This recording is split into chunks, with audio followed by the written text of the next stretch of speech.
Okay, picture this, if you will. A country right in the heart of Europe. You've got these incredible Alps reaching for the sky, classical music sort of echoing everywhere, and cities just full of history and art. That's Austria, and that's what we're diving into today. It really is fascinating, isn't it? A crossroads of history, nature, and, well, this really enduring culture. Exactly, and that's our plan. We've gone through, quite a bit of material histories, travel guides, cultural notes to pull out the really key stuff for you. Right. Think of it as your shortcut to getting a real feel for Austria. We want to hit the highlights, maybe some surprising bits, without, burying you in detail. Precisely. We're aiming to extract the essence, the history, the must-see places, the culture, and keep it, well, engaging. Okay, so where do we start? Yeah. Maybe with the history. 1,000 years is a lot to cover, but let's sketch it out. Good idea. It really begins within the Holy Roman Empire, which was, this complex mix of territories back then, mostly Central Europe. Right. And then comes the big name, the House of Habsburg. Yes, the Habsburgs. They step onto the scene around the 13th century, and they really change everything. Their influence just grows and grows. How did they manage that, to hold on to power for so long? Well, it was a combination of things. Smart politics, certainly, but also strategic marriages, believe it or not. That was a huge part of how they expanded and kept control. Huh. Interesting. And they ended up ruling the Austro-Hungarian Empire for centuries, making Austria a real European powerhouse. Well, absolutely. They were central. And their ability to create alliances, often through those marriages we mentioned, and build a fairly efficient administration in their core lands. Wow. That was key. Gave them stability. Exactly, a solid base. And you really see the results of that power in Vienna, right? Especially in the 18th and 19th century. Oh, definitely. Vienna just explodes. It becomes this incredible magnet for artists, thinkers, musicians, a real intellectual and artistic hub. What drove that? Was it just the imperial court? Well, the court patronage was huge, yes. But you also had a growing middle class starting to support the arts, too. It created this fertile ground for creativity. And that's when we get those giants of classical music. Precisely. You've got Mozart, obviously, then Beethoven pushing all the boundaries, and Strauss making everyone waltz. They didn't just entertain, they shaped music itself. Their work really captured the spirit of the age, didn't it? It did, and sometimes challenged it, too. Mozart's operas, Beethoven's sheer emotional power, Strauss's popular appeal, it all fed into this incredibly vibrant scene in Vienna. But empires don't last forever. World War I changes everything. A massive upheaval. The Habsburg Empire dissolves, Austria becomes a republic, and the 20th century brings, well, a whole new set of challenges. What was that transition like, from empire to republic? Oh, it was tough. Lots of debate about national identity, Austria's new place in Europe. Plus huge economic problems after the empire broke apart. Yeah, I can imagine. But looking at the bigger picture, Austria navigated all that turbulence. And today, it's, a stable, prosperous country known for its quality of life and, of course, that amazing culture. Which brings us nicely to exploring those places in that culture today. If you're thinking about Austria, Vienna has to be top of the list. The old imperial capital. It really does. It's just packed with history, stunning buildings. You feel the grandeur, palaces, museums, and music everywhere. Let's talk palaces. Schönbrunn first, the summer place. Yes, Schönbrunn, UNESCO site. It was the Habsburg summer residence, and those gardens, wow. They give you a real taste of that imperial lifestyle. Lavish is the word. You can almost picture them strolling there. And the other big one, Hofburg Palace. The Hofburg, right in the city center. That was the real heart of the empire for centuries, the political hub. Imagine the history in those walls. And inside, lots to see. Oh, absolutely. You've got the incredible Austrian National Library, just breathtaking. The famous Spanish writing school of the Lipziner Stallions. And the Sissi Museum, which is fascinating. Sissi, Empress Elizabeth. That's the one. The museum gives a more personal look at her life, which is a nice contrast to all the imperial politics. Right. And you can't miss the Ringstrasse, that big boulevard circling the inner city. You really can. It's like an open-air museum of architecture. Grand buildings everywhere you look. Like the Vienna State Opera? Exactly. And the Austrian Parliament building. Yeah. Just stunning examples lining that road. History and culture on display. And speaking of culture, Vienna's music scene is still world-class.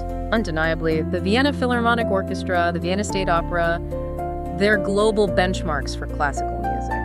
Still thriving. And if you're a Mozart fan, then the Mozarthaus Vienna is a must.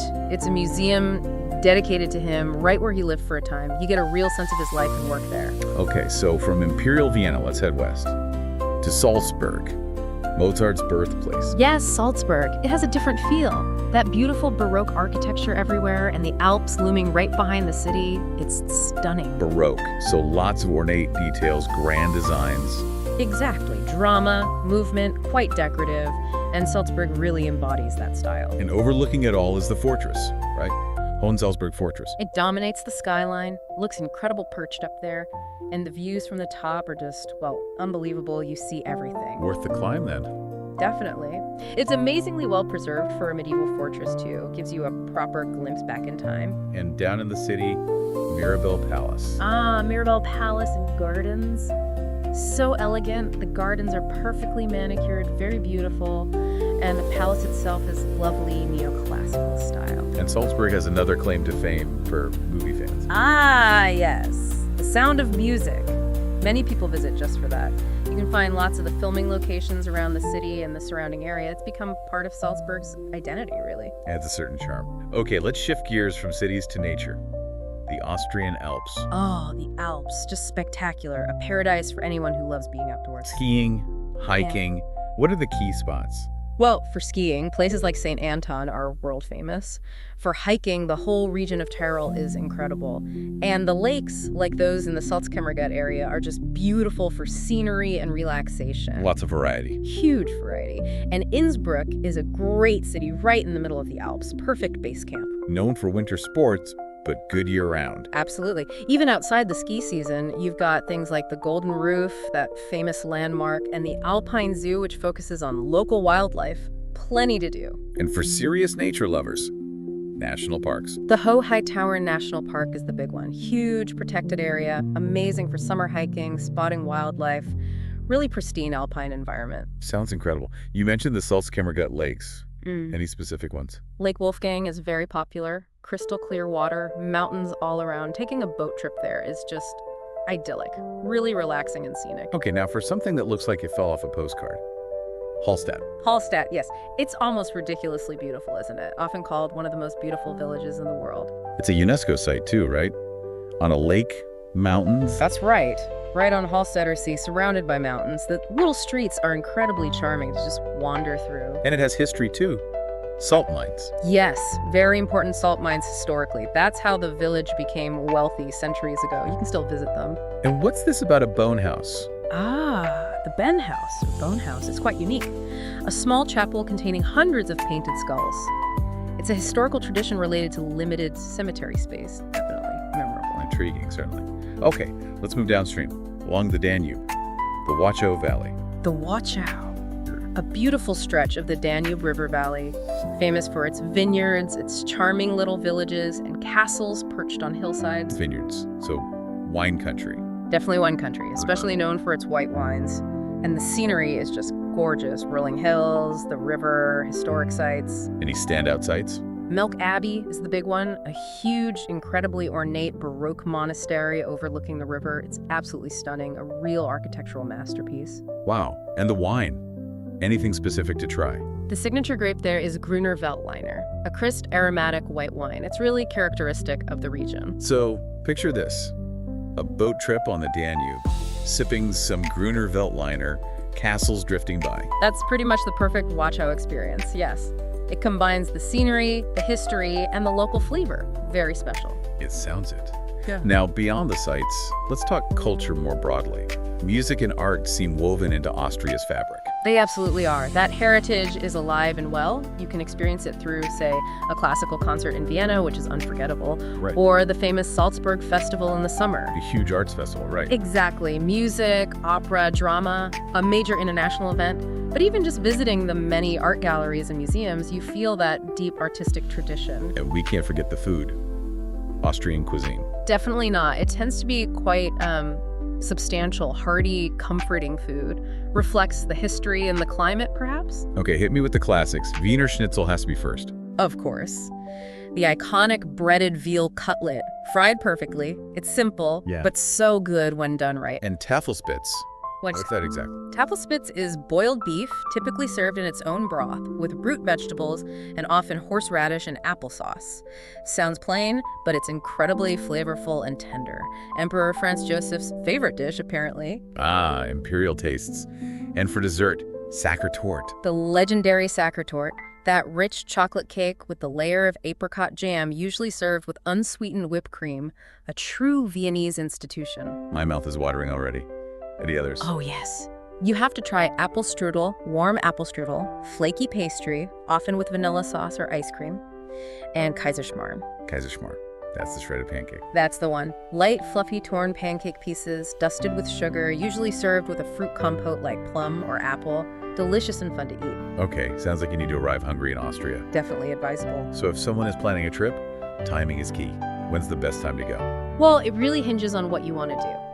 If skiing or snowboarding is your main goal, then obviously winter. December through March is peak season in the Alps. Right. Snow guaranteed, lively resorts. Exactly. But if you're more interested in the cities, hiking, sightseeing, then summer, June to August, offers the warmest weather and longest days. Everything is open and accessible. What about avoiding the biggest crowds, maybe getting milder weather? Then the shoulder seasons are great. Spring, say April, May, or autumn, September, October. The weather can be lovely, fewer tourists, and the landscapes are beautiful with spring blossoms or autumn colors. Good for countryside exploring and landmarks. So really something for every season. Pretty much, yes. It just depends on your priorities. Okay, so wrapping this up. Yeah. We've covered a lot. Majestic mountains, deep imperial history, this incredible artistic legacy. It's a country with so much depth and variety. From grand palaces in Vienna to cozy alpine villages, there's just a huge range of experiences packed into a relatively small area. And that invitation to immerse yourself seems key. Whether it's history, culture, nature, or just enjoying a good slice of Sachertorte. Absolutely. It's about soaking it all in. The history feels very present, the scenery is breathtaking, and the culture is rich and welcoming. It really does leave an impression. It certainly seems that way. Yeah. Which leads to a final thought, maybe.